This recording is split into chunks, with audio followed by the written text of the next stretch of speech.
Financial markets పై పట్టు సాధించాలనుకునే వాళ్ళు Revanth conduct చేసే వెబినార్ కోసం ఈ నెంబర్ కి కాల్ చేయండి. సుమన్ టీవీ ప్రేక్షకులకు నమస్కారం. నేను మీ రేవంత్. ప్రకృతి వైపరీత్యాల వల్ల మనకు ఆస్తి నష్టం చాలా జరుగుతూ ఉంటుంది. పర్టికులర్గా వరదలు వచ్చినప్పుడు మన వెహికల్ డ్యామేజెస్ అనేవి చాలా ఎక్కువగా ఉంటాయి. కొన్ని కార్లు అయితే నీటిలో మునిగిపోతాయి, కొన్ని కార్లు అయితే వరదకు కొట్టుకొని పోతూ ఉంటాయి.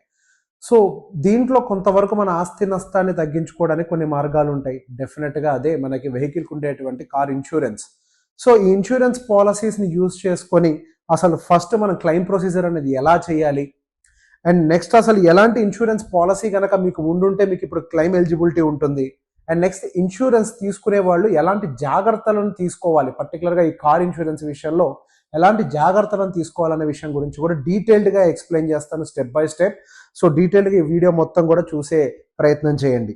అండ్ ఫస్ట్, ఎప్పుడైతే మీ కార్ అనేది వరదల్లో చిక్కుకుంటుందో సాధ్యమైనంత వరకు దానికి సంబంధించిన ఫొటోస్ అండ్ వీడియోస్ మీ దగ్గర పెట్టుకునే ప్రయత్నం చేయండి.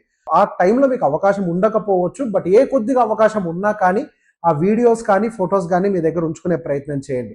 అండ్ రెండు, ఇది ఇంకా చాలా ఇంపార్టెంట్, ఎటువంటి పరిస్థితుల్లో కూడా మీరు మీ కార్ ఇంజిన్ని మాత్రం స్టార్ట్ చేయకూడదు. ఒక్కసారి అది వరదలో చిక్కుకొని బయటకు వచ్చిన తర్వాత లేదా అక్కడ ఆగిన తర్వాత ఎటువంటి పరిస్థితిలో మీరు కార్ ఇంజిన్ స్టార్ట్ చేయకూడదు.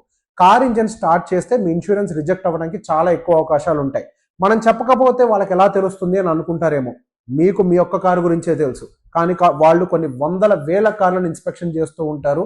మనం చేసే ప్రతి పొరపాటు వాళ్ళు కనిపెట్టేస్తూ ఉంటారు.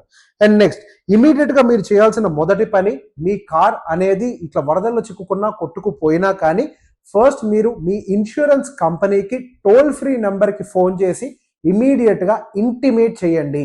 ఎటువంటి డిలే కూడా చేయకూడదు. సాధ్యమైనంత త్వరగా మీరు ఇన్సూరెన్స్ కంపెనీకి మాత్రం ఇన్ఫర్మేషన్ ఫస్ట్ పాస్ చేయాలి.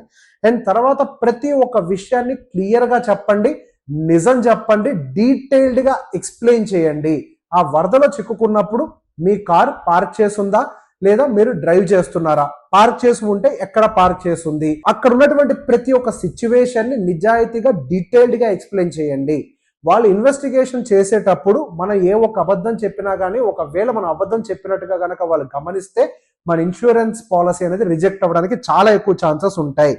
అండ్ నెక్స్ట్, మనం వాళ్ళకి విషయాన్ని ఎక్స్ప్లెయిన్ చేసిన తర్వాత కాల్ చేసి వాళ్ళు మనకి ఒక రిజిస్ట్రేషన్ నెంబర్ ఇస్తారు. క్లైమ్ రిజిస్ట్రేషన్ నెంబర్ ఒక రకంగా మనకి రిఫరెన్స్ నెంబర్ అని అనుకోవచ్చు.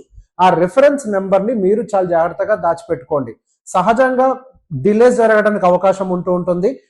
కొన్నిసార్లు రిఫరెన్స్ నెంబర్ వాళ్ళు ఇవ్వకపోయినా కానీ మీరు అడిగి మాత్రం తీసుకోవాలి. రిఫరెన్స్ నెంబర్ ఇవ్వకపోతే ఆ క్లైమ్ రిజిస్ట్రేషన్ ప్రాసెస్ అనేది స్టార్ట్ అయినట్లు కాదు. సో ఖచ్చితంగా రిఫరెన్స్ నెంబర్ అనేది మీరు తీసి మీ దగ్గర పెట్టుకోవాలి.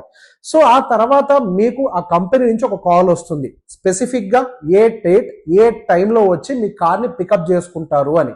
సో అప్పటి వరకు మీరు మీ కార్ని కదిలించే ప్రయత్నం మాత్రం చేయకండి. వాళ్ళు వచ్చి మీ కార్ని టో చేసుకొని నియర్లో ఉన్నటువంటి సర్వీస్ సెంటర్ ఆర్ గరాజ్ ఏదుంటే వాళ్ళకి అసోసియేటెడ్ ఏదుంటే అక్కడికి తీసుకువెళ్ళి ఆ కార్ని డ్రాప్ చేస్తారు. అక్కడ డ్రాప్ చేసిన తర్వాత నెక్స్ట్ ప్రాసెస్లో వాళ్ళ యొక్క సర్వేయర్ అనే వాళ్ళు వచ్చి మీ కార్ని పూర్తిగా ఇన్స్పెక్షన్ చేస్తారు. ఆ ఇన్స్పెక్షన్ చేసిన తర్వాత ఆ ఇన్సూరెన్స్ కంపెనీ వాళ్ళు ఎంత పే చేస్తారు, మీరు ఎంతవరకు పర్సంటేజ్ వరకు కాంట్రిబ్యూట్ చేయాల్సి ఉంటుంది, అంటే మీరు ఎంతవరకు పే చేయాల్సి ఉంటుంది అన్న ఒక విషయం గురించి మీకు డీటెయిల్డ్గా ఎక్స్ప్లెయిన్ చేస్తారు. సో మీకు వాళ్ళకి మధ్యలో ఏదైనా బార్గెన్ పూర్తయిన తర్వాత వాళ్ళు మీకు క్లెయిమ్ అప్రూవల్ షీట్ అనేది ఒకటి ఇస్తారు. సో ఏదున్నా కానీ ఈ క్లెయిమ్కి సంబంధించి అమౌంట్కి సంబంధించిన డిస్కషన్ మీ క్లెయిమ్ అప్రూవల్ షీట్ రాకముందే జరగాలి. క్లెయిమ్ అప్రూవల్ షీట్ వచ్చి మీరు దాని మీద సైన్ చేసిన తర్వాత ఇంకా ఎటువంటి మార్పులు చేర్పులు జరగవు. సో క్లెయిమ్ అప్రూవల్ షీట్ మీద సైన్ చేసే ముందు మీరు ఇవన్నీ చూసుకోండి. అండ్ ఆ క్లెయిమ్ అప్రూవల్ షీట్ మీద మీరు సైన్ చేసిన తర్వాత వాళ్ళ దగ్గర ఒక కాపీ ఉంటుంది. అండ్ దాంతో పాటుగా మీరు కూడా ఒక కాపీని ఖచ్చితంగా ఫ్యూచర్ రిఫరెన్స్ కోసం మెయింటైన్ చేయడం చాలా మంచిది. అండ్ ఆ ప్రాసెస్ కంప్లీట్ అయిన తర్వాత మీరు అటు ఇన్సూరెన్స్ కంపెనీ తోటి and as well as garage or service centre వాళ్ళతోటి మీ కార్ డెలివరీకి సంబంధించి కంటిన్యూస్గా ఫాలోఅప్ లో పెట్టుకోండి. అండ్ ఒక్కసారి వాళ్ళ కంప్లైంట్స్ అనేవి రిజాల్వ్ అయ్యాయని మీకు ఇన్ఫర్మేషన్ ఇచ్చాక, ఇది చాలా ఇంపార్టెంట్, మీరు మీ కార్ని ప్రాపర్గా టెస్ట్ చేసుకోండి. మీరు డెలివరీ తీసుకునే ముందే అన్ని ఇన్స్పెక్షన్స్ మీ సైడ్ నుంచి కంప్లీట్ అవ్వాలి. ఒక్కసారి వాళ్ళు డెలివరీ ఇచ్చిన తర్వాత ఇంక ఇన్సూరెన్స్ వాళ్ళకి ఎటువంటి బాధ్యత ఉండదు. కాబట్టి ఏది ఉన్నా కానీ ప్రతి చిన్న డీటెయిల్ని మీరు చెక్ చేసుకున్న తర్వాత మాత్రమే మీరు వాళ్ళు ఇచ్చేటువంటి డెలివరీ పేపర్స్ మీద సంతకాలు పెట్టాలి. మీరు దానికంటే ముందు ఇవి జాగ్రత్తలు తీసుకోకపోతే వన్స్ కార్ డెలివరీ అయిపోయి ఆ ఇన్సూరెన్స్ ఆ క్లెయిమ్ అనేది ప్రాసెస్ క్లోజ్ అయిపోతే మళ్ళీ మీరు ఏ ప్రాబ్లం వచ్చినా మీ జేబులోంచి డబ్బులు పెట్టుకోవాల్సి ఉంటుంది. కాబట్టి ఇన్స్పెక్షన్ ని మాత్రం మీకు మీరు చాలా జాగ్రత్తగా చేసుకోండి. సో బేసిక్ గా ఇప్పటి వరకు మీరు ఏ ప్రాసెస్ లో చేయొచ్చో చెప్పాను. అసలు ఈ ఇన్సూరెన్స్ అంటే ఈ వరదలో నీటిలో చిక్కుకున్నటువంటి లేదా వరదకు కొట్టుకుపోయినటువంటి వెహికల్స్ కి అసలు ఎలాంటి ఇన్సూరెన్స్ ఉంటే కవరేజ్ ఉంటుంది. సో సహజంగా అందరూ అనుకుంటారు కార్ ఇన్సూరెన్స్ ఉంటే కవర్ అయిపోతుందని. కాదు, కార్ ఇన్సూరెన్స్ ఉంటే మనకు అన్ని కవర్ కావు. సో బేసిక్ గా వీటిల్లో ఏంటంటే మనకి కొన్ని యాడ్ ఆన్స్ ఉంటాయి.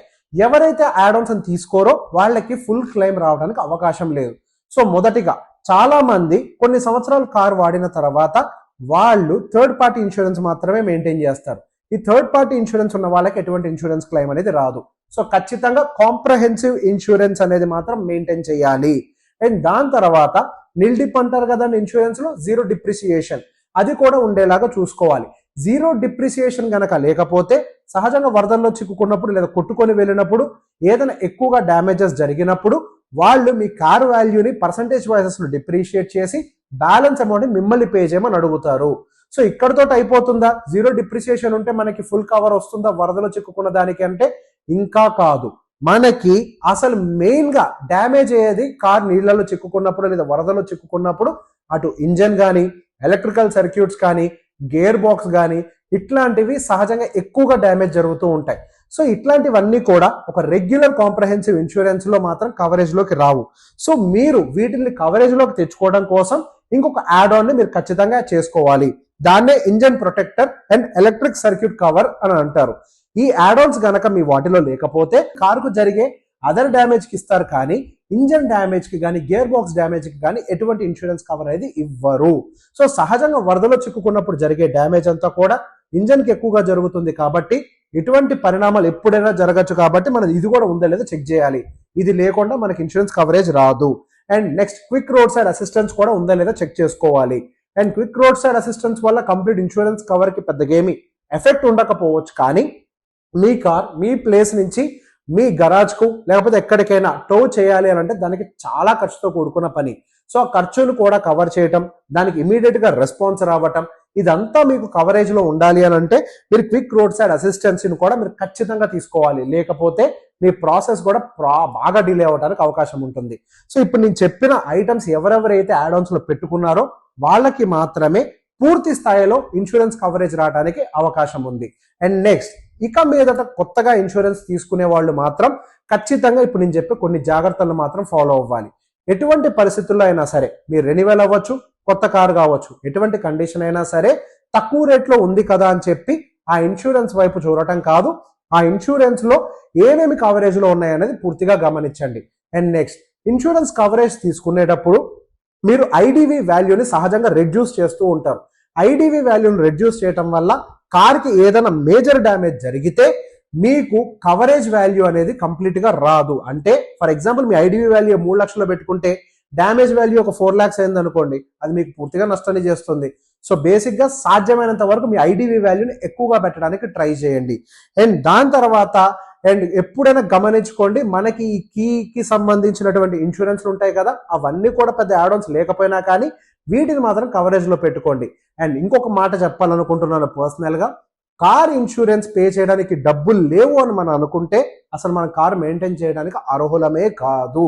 సో బేసిక్ గా కార్ ఇన్సూరెన్స్ తీసుకునేటప్పుడు మనం పూర్తిగా ఇవన్నీ కవరేజెస్ లో ఉండేలాగా చూసుకోవాలి. కార్ కాంప్రహెన్సివ్ ఇన్సూరెన్స్ అనేది ఒక రకంగా చెప్పాలి అంటే పూర్తిగా కవర్ చేయదు. సో ఇవన్నీ కూడా మీరు యాడ్ చేసుకుంటేనే పూర్తి కవరేజ్ మీ కార్ కి వస్తుంది.